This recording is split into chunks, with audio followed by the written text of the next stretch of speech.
Preste muita atenção, por favor, a estas palavras do Senhor Jesus.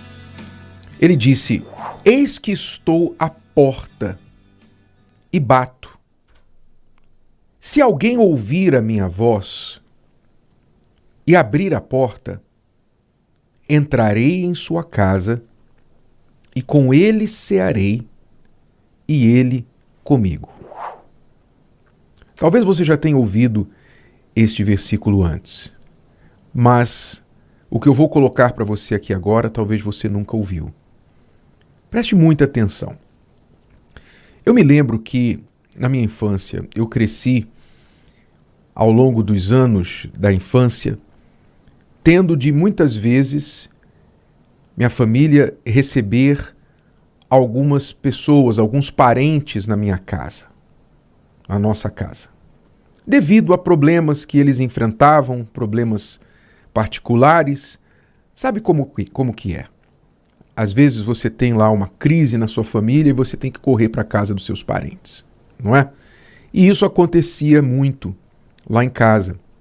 E a gente recebia, às vezes, parentes que vinham para ficar alguns dias, às vezes algumas semanas.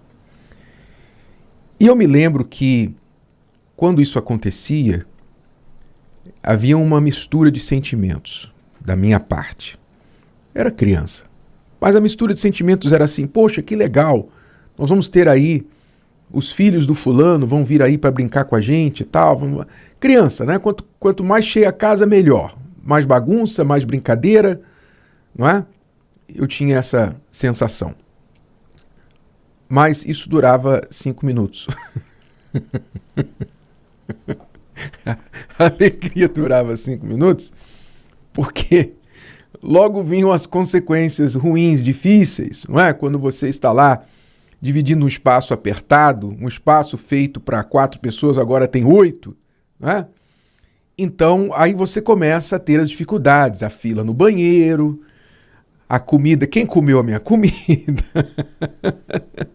Fulano comeu o meu pão, tal. Aí começavam aqueles problemas. Então, quando a gente ouvia falar, ó, fulano está vindo aí, a gente falava, não. De novo, a gente sentia, né, como criança, sentia que aquilo iria interferir na nossa liberdade, no nosso dia a dia. Então, hoje a gente entende, né? Que bom que a minha família pôde receber parentes em momentos difíceis. Hoje a gente entende isso, mas na altura eu não entendia.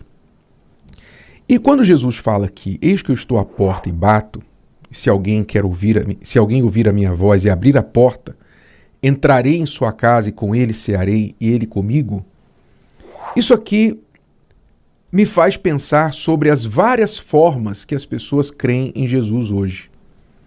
Há quem creia em Jesus só do outro lado da porta, do lado de fora, desde que ele não entre e não interfira, não venha comer sua comida, não venha sentar à sua mesa, não venha arrumar os móveis internos, né, os móveis interiores, desde que ele não venha mexer na sua rotina. Tem muita gente que crê em Jesus assim, do outro lado da porta, não do lado de dentro. Então, há muitas formas de crer em Jesus e hoje em dia parece que cada dia se cria uma nova. Eu vou dizer algumas aqui, por exemplo. Há muitas pessoas que creem em Jesus da forma histórica. E eu quero já reforçar que, segundo a palavra de Deus, só há uma forma de crer em Jesus. Mas o mundo vai criando várias formas. Porque o diabo faz as pessoas pensarem o seguinte, ó, desde que você crê em Jesus, está bem. E não é assim. Não é só, eu creio em Jesus, está bem. Não. De que forma você crê em Jesus? Porque se você não crê em Deus como diz as Escrituras, então não adianta. Você não pode crer como disse o jornal, como disse a vovó. Você tem que crer como dizem as Escrituras. Então, muito cuidado, porque talvez você esteja crendo em Jesus de uma forma que não vai te levar à salvação. Jesus não vai fazer nada por você. Esse Jesus que você crê, talvez, não é o da Bíblia. Não é o verdadeiro. Então, deixa eu começar aqui. Uma forma de crer em Jesus, a forma histórica. A forma histórica é você reconhecer que Jesus existiu, foi um homem bom, um bom mestre, ensinou umas coisas assim muito legais, fez até milagres, olha, acredito até que ele tenha feito milagres. Mas uma pessoa como Napoleão Bonaparte, que viveu lá atrás, né? Como Sócrates, o filósofo, você acredita num Jesus histórico, uma figura histórica que pouco tem a ver com você hoje. Viveu lá atrás, milhares de anos, li a respeito, mas vida que segue. Essa é uma forma que muita gente crê em Jesus, inclusive de outras religiões. Há forma religiosa também de crer em Jesus. Qual é a forma religiosa? Essa forma, talvez influenciada, por exemplo, por uma imagem de gesso, que supostamente era Jesus, ou simbolizava Jesus, influenciada por uma pintura de Jesus, por um filme de Jesus, por uma religião que apresentou a você um Jesus conforme o gosto daquela religião. E eu era uma dessas pessoas que cria de forma religiosa em Jesus. Eu cria num Jesus pálido, de olhos azuis, que ficava no quadro na parede, ou então era uma imagem fixada no alto da parede da igreja, e esse Jesus era assim, sabe, que nos trazia sensações religiosas. Me fazia fazer o sinal da cruz quando eu passava na frente da igreja, na frente do cemitério e tal. Jesus religioso. Tampouco relevante para mim. Não fazia nada, nenhuma diferença na minha vida, a não ser algumas observações que a religião pedia. Então há a forma histórica, a forma religiosa, também há a forma de crer em Jesus do jeito que o diabo gosta, ou do jeito que o diabo crê. A Bíblia diz que o diabo também crê em Deus. Está lá escrito, os demônios creem em Deus. E mesmo assim continuam demônios. Como é que é crer em Jesus como o diabo crê? É crer e não fazer nada a respeito. É crer em Jesus e nem se preocupar com o que ele fala, com o que ele ensinou, com o que ele quer. É simplesmente continuar vivendo a sua vida do jeito que você quer e normalmente o jeito que você quer é contrário a tudo que ele ensinou. Isso é crer em Jesus do jeito que o diabo gosta. Então você vai vendo aí que tem muita gente crendo em Jesus do jeito que o diabo gosta, inclusive indo à igreja. Tá? E existe esse tipo de crer em Jesus do outro lado da porta. Crer em Jesus à distância, não é? A pessoa, ela até vai à igreja, talvez, ela até dá ofertas, ela procura ser uma pessoa boa, né? Seguir os princípios de um bom cristão. Só que no fundo, ela não quer muita interferência de Jesus na sua vida. Ela não quer, em outras palavras, abrir a porta da sua vida para o Senhor Jesus. Porque, lembra quando eu falava que a minha família às vezes abria a porta para os parentes?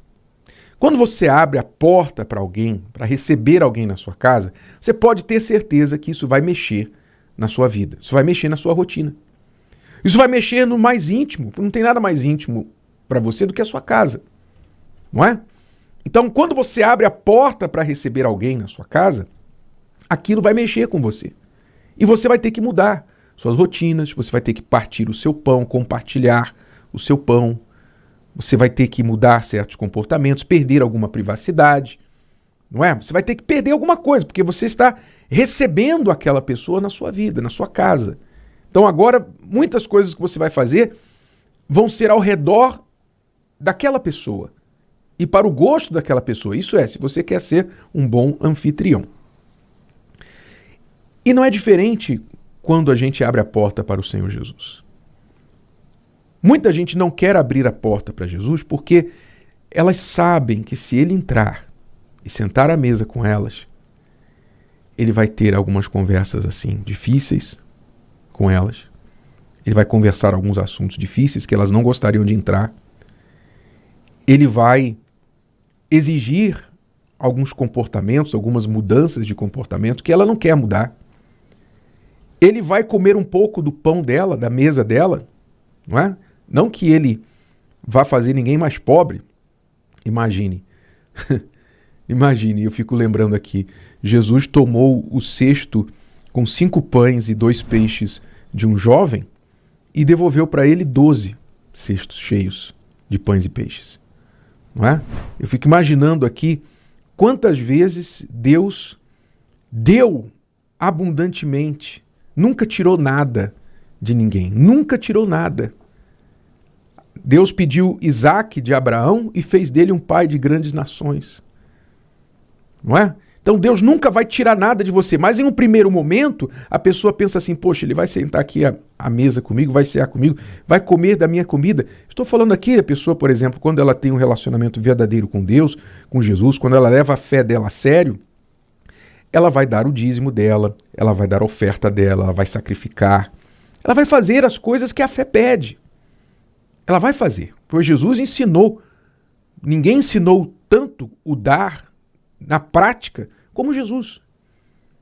Então, quando a pessoa entende que entrar na casa dela, na vida dela, vai impactá-la de uma forma muito grande, então ela prefere manter Jesus do outro lado da porta. Então, ela fala com Jesus pelo buraco da fechadura. Quando ela precisa de alguma coisa, ela vai perto da porta e fala assim, Jesus, pode me ajudar com isso? Ela bota uma moedinha debaixo da porta, toma Jesus, aí ó, o senhor me ajuda alguma coisa aí. Ela mantém Jesus do outro lado da porta, mas ela não abre a porta para Jesus, que é a única forma correta de crer nele. É você finalmente abrir a porta da sua casa e dizer para ele, a partir de agora, não é mais a minha casa, é a tua.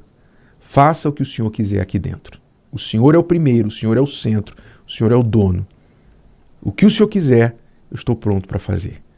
Esta é a única e verdadeira forma de crer em Jesus. A única que vai levar você à salvação. O resto é enganação. Você está se enganando ou alguém está te enganando. Então desperte, porque a pergunta é, como você crê em Jesus? Como, de fato? E se essa forma vai realmente levar você para onde você pretende ir. Se o vídeo de hoje te ajudou, você conhece alguém que vai ser ajudado por essa mensagem, passe adiante. E se você ainda não inscreveu aqui no canal, inscreva-se agora. Até a próxima.